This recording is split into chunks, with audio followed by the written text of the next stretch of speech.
go, guys. Thursday. 4 down, 1 to go. I might as well go ahead. Let me yield. These fools coming.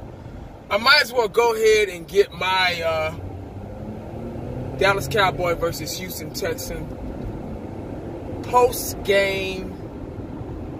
No, I'm sorry. Pre-game. Damn, I said post. Sometimes I can't. Sometimes I get post and pre mixed up. Sometimes I want to say pre when it's post, and sometimes I want to say post when it's pre. Goddamn. Before the game this Sunday night. Shit. Before the game this Sunday night, I want to go ahead and get my video out the way.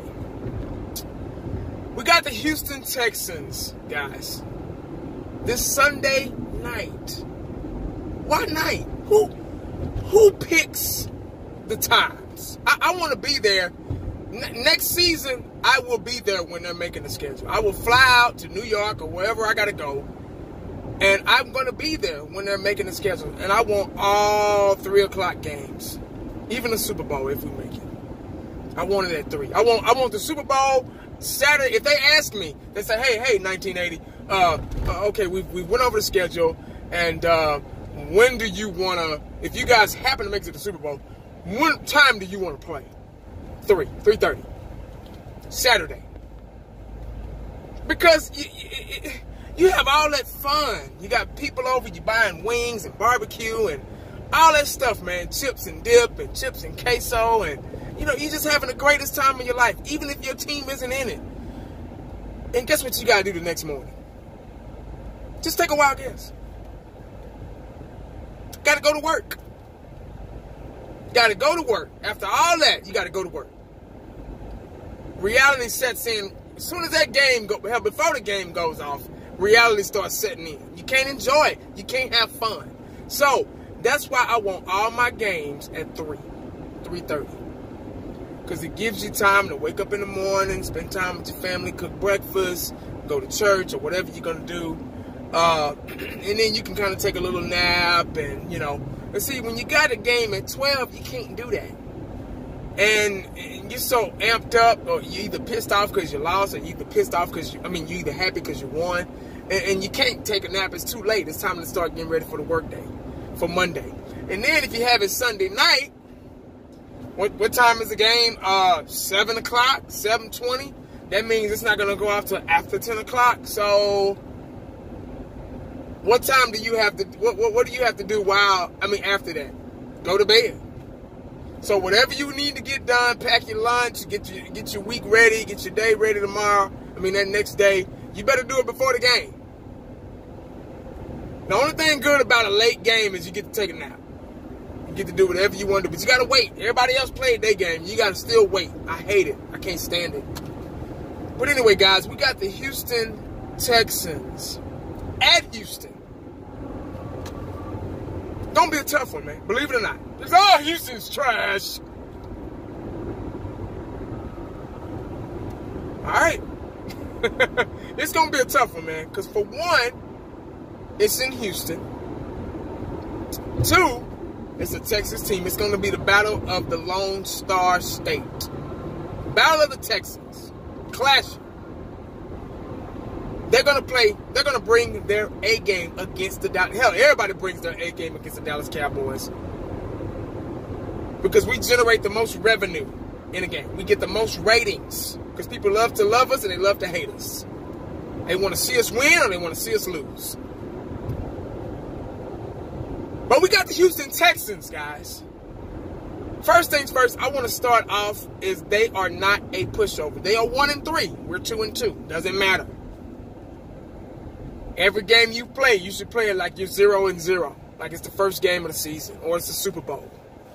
Houston Texans are a tough bunch. They have Deshaun Watson. He is a scrambler. He is a baby. I don't want to say a baby Michael Vick, but he can run. He can get away. He can create space. He can throw the ball downfield. He's pretty much an all-around quarterback. He is a good young man on and off the field. He's a good guy. He's a good quarterback. You got to wrap him up. But before I go there, they also have on the defense, they got a hell of a defensive line. And you know we have trouble with defensive lines. They got Watson, who is probably one of the best ends in the league, if healthy. If healthy. He has a problem. He's kind of injury prone, but that don't matter. He's going to play all world against the Dallas Cowboys. He's going to be 100% healthy against the Dallas Cowboys. I don't know how many sacks he has. I don't care. I don't know how many tackles he has. I don't care. He's a good defensive end, and he is a threat. He causes problems. Same thing with Clowney on the other side. He causes problems. He might not be as good as he was when they first got him before the injuries and everything, but do not underestimate these guys. They cause problems. And that's the bottom line. It just is. I don't really know too much about the team. I don't know who they got on offense. I just know those three guys right there. And that's enough. That's enough to generate enough negative energy to beat the Dallas Cowboys.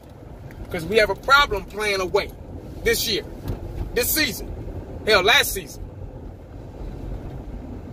And I bet you any kind of money that we're going to have those bad luck blue jerseys on. I bet you. I promise you that. They're going to have those damn stanky, funky ass Michael Irvin broke his neck blue jerseys on. Watch. I can't stand them, Jay. Look what happened. Every time we wear them, we lose. Even when we had the triplets, I was like, oh, we got those blue jerseys on. Oh, my God. Here we go. So, I know we're going to have them on. But they're a tough bunch. But it's a winnable game. I believe we can go down there. Because 45 south from Dallas is south. It means down there. We can go down there and beat them.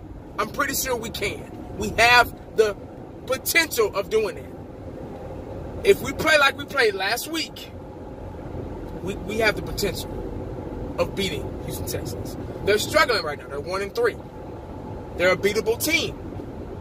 They're not the 85 Bears. They're not the 92 Cowboys. They're not the 94 49ers.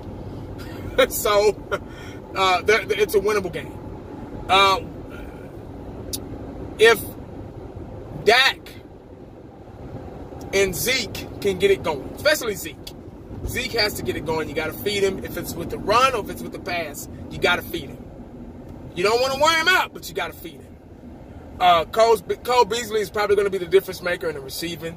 Got to hit him. He's getting hot.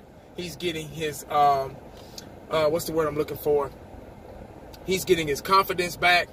He has a knack of getting open in the inside. Still don't want to get him hurt, but Cole Beasley's a good guy. I think he'll be fine. He needs the ball. We got to get Tavon Austin more involved.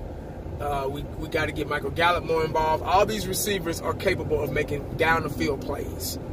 Offensive line, if they block like they did last week, we're unstoppable. They're starting to get in the rhythm. They're starting to gel as a unit. Damn, there's that phrase again, gel as a unit. I say that in every video. I want y'all to count how many times I say gel as a unit, because I say it in every damn video.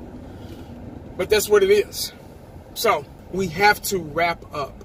Now, what I was saying earlier about Deshaun Watson, he has the escapability of Michael Vick. He's not as quick and as fast as Michael Vick was. I'm just, for example, and I'm not trying to compare him to him, but he's a guy that can escape from the pocket. He can throw the ball on the run. He's kind of like Dak. People might say, oh, he's better than Dak. What are you talking about? He's better. If he's better, I'm just letting you know how he is. We have a scrambling quarterback. Dak can run the ball.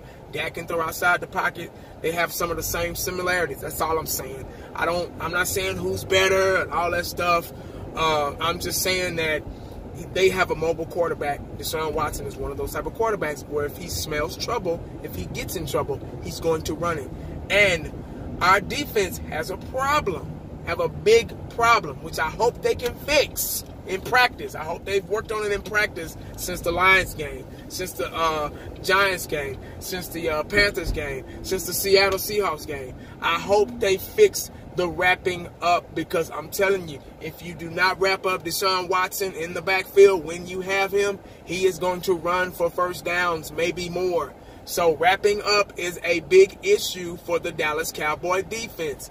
We seem to be able to make plays and get back there and have good pursuit, but we have a problem tackling and bringing the guy down, which requires wrapping up. I don't know how much to stress to them, to Cowboys Nation, to y'all, whomever. We have a problem wrapping up. And until we learn that, we probably going to learn it the hard way this Sunday. I tell you that now.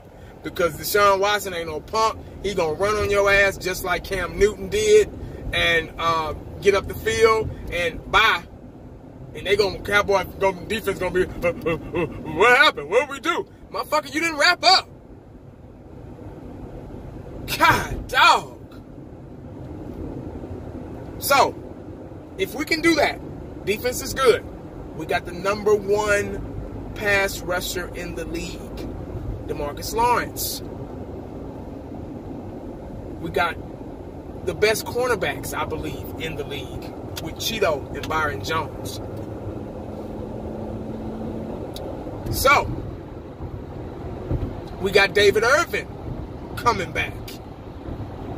I forgot about him. We got David Irvin coming back. Oh boy.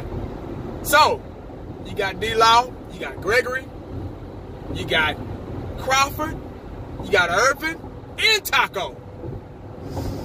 That's nasty. That's almost as nasty as... No, I ain't gonna say that. But you what was real nasty? When we had the Dallas D back in the 90s, when we had Tony Tobin on one side, nasty. Charles Haley on the other, 5-time Super Bowl champion. Leon Lett, the Big Cat, and Russell Maryland. You can't get no nastier than that, dog. You can't do it. It's impossible. Greatest defense of all time. I'm sorry. Sorry, 85 Bears. I think we had them. But anyway, guys, that's the thing. Containment, really containment, and a spy. We need a spy on Deshaun Watson because he likes to run. I think our defense can kind of hold him to make him think twice about throwing the ball. And as long as our defensive line can get back there and frustrate him really quick, we're fine. And we need to kick the ball first. Kick it first. I think our defense is good enough right now, this season, to kick the ball first, to trust the defense. Please. Because we want the ball back at halftime. Because I got a feeling this is going to be a tight game. It's going to be a lot of mistakes, nervous, because you're playing against another team in your state. So you're going to show out. They're going to show out. So we just have to keep our heads, have to keep our composure, and execute down the field. We're not going all the way downfield kicking field goals. We're not doing that this game. We got to go down there, get in the red zone, and score. Dig in the playbook, whatever you got to do to get that ball in there. If you got to put Rico Gathers in there, I believe that would have been a touchdown pass if he wasn't held. They didn't call it. Whatever you got to do, trick plays, play action, delays, draw plays, something to get that defense confused, get them worried, get them scared, get them going. Oh, God. People can't drive today. But that's all I got, guys, man. We need to win this game. It's a winnable game. Hopefully everybody can stay healthy and get the job done. Make sure you stay cowboyed up because you never know what the day's going to bring you. How about you, boy? I'm out.